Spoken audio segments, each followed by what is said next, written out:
Assalamualaikum warahmatullahi wabarakatuh. Nama saya Nur Aziza Munir, NIM 1965551. Di sini saya akan mempresentasikan mengenai pengenalan tentang sistem terdistribusi. Yang pertama, apa itu sistem terdistribusi? Yaitu sistem yang memiliki komponen yang saling berkomunikasi dan berkoordinasi hanya melalui pengiriman pesan atau message passing pada sebuah jaringan komputer. Kemudian, kenapa sistem terdistribusi itu sangat diperlukan? Karena yang pertama, performance, yaitu sekumpulan prosesor dapat menyediakan kinerja yang lebih tinggi daripada komputer yang terpusat. Kemudian distribution, di mana banyak aplikasi yang terlibat pada sistem terdistribusi, sehingga lebih baik jika dipisah dalam mesin yang berbeda, contohnya pada aplikasi perbankan dan komersil. Kemudian reliability, di mana jika terjadi kerusakan pada salah satu mesin, itu tidak akan mempengaruhi kinerja sistem secara keseluruhan. Kemudian incremental growth, yaitu mesin baru dapat ditambahkan apabila kebutuhan proses meningkat. Kemudian sharing data atau resource, di mana segala hal itu dapat digunakan secara bersamaan dalam jaringan komputer, seperti hardware, yaitu disk, printer, scanner, dan juga software seperti berkas, basis data, dan objek data. Kemudian communication, yaitu menyediakan fasilitas komunikasi antar manusia. Kemudian contoh dari sistem terdistribusi yaitu yang pertama internet, yaitu suatu bentuk jaringan global yang menghubungkan komputer satu dengan yang lain dan berkomunikasi dengan media IP sebagai protokol. Kemudian intranet, yaitu jaringan yang teradministrasi secara lokal, biasanya proprietary, terhubung ke internet melalui firewall dan menyediakan layanan baik internal maupun eksternal. Kemudian mobile dan sistem komputasi ubiquitous, yaitu sistem telepon seluler seperti GSM. Komputer laptop, ubiquitous computing, handheld device, PDA, dan lainnya. Kemudian ada World Wide Web, yaitu arsitektur klien atau server terbuka yang penerapannya itu di atas infrastruktur internet. Kemudian sistem terdistribusi multimedia. Ini biasanya digunakan pada infrastruktur internet.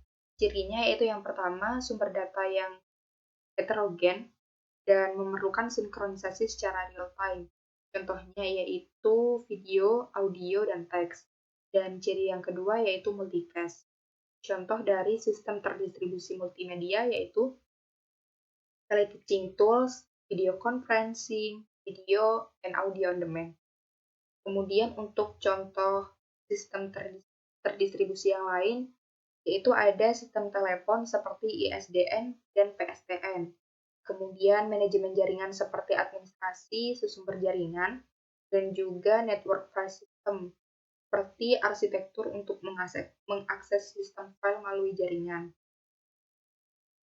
Kemudian untuk karakteristik dari sistem terdistribusi yaitu yang pertama ada non-global clock, yaitu terdapat batasan pada ketepatan proses sinkronisasi clock pada sistem terdistribusi karena asinkronus message passing. Nah, pada sistem terdistribusi sendiri itu tidak ada satu proses tunggal yang mengetahui global state system saat ini. Nah, hal ini itu disebabkan karena konkurensi dan message passing. Kemudian ciri yang kedua ada independent failure, yaitu kemungkinan adanya kegagalan proses tunggal yang tidak diketahui. Proses tunggal sendiri itu mungkin tidak mempedulikan pada kegagalan sistem secara keseluruhan. Kemudian concurrency of component, yaitu beberapa pemakai browser mengakses suatu halaman web secara bersamaan. Kemudian untuk model sistem terdistribusi sendiri itu ada sistem client server, di mana membagi jaringan berdasarkan pemberi dan penerima jasa layanan. Kemudian sistem point-to-point, yaitu sistem dapat sekaligus berfungsi sebagai klien maupun server. Kemudian ada sistem tercluster, yaitu gabungan dari beberapa sistem individual yang dikumpulkan pada suatu lokasi, saling berbagi storage atau tempat penyimpanan, dan saling terhubung dalam jaringan lokal atau LAN. Kemudian terdapat beberapa permasalahan dalam sistem terdistribusi, yaitu yang pertama pada software itu tentang bagaimana merancang dan mengatur software dalam distribusi sistem. Kemudian yang kedua, ketergantungan pada infrastruktur jaringan. Yang ketiga, kemudahan akses ke data yang di-share memunculkan masalah keamanan. Sistem terdistribusi itu juga mempunyai tantangan. Untuk tantangan yang pertama yaitu keheterogenan, di mana suatu sistem terdistribusi itu dapat dibangun dari berbagai network, operation system, hardware, dan programming language yang berbeda. Nah, untuk mengatasi perbedaan jaringan tersebut itu bisa menggunakan IP. Dan untuk mengatasi perbedaan yang lainnya itu bisa menggunakan middleware. Tantangan yang kedua yaitu keterbukaan, di mana sistem terdistribusi ini mendukung perluasan dan mudah dalam pemeliharaan. Dan setiap komponennya itu memiliki interface yang dipublish ke komponen lain. Dan diperlukan integrasi berbagai komponen yang dibuat oleh programmer atau vendor yang berbeda. Kemudian tantangan yang ketiga yaitu keamanan, di mana shared resources-nya dan transmisi informasi rahasia itu perlu dilengkapi dengan enkripsi. Tantangan berikutnya yaitu scalability, yaitu penambahan pemakai itu membutuhkan penambahan resource yang konstan. Kenapa? Karena untuk mencegah bottleneck, dan apabila diperlukan bisa menggunakan replikasi.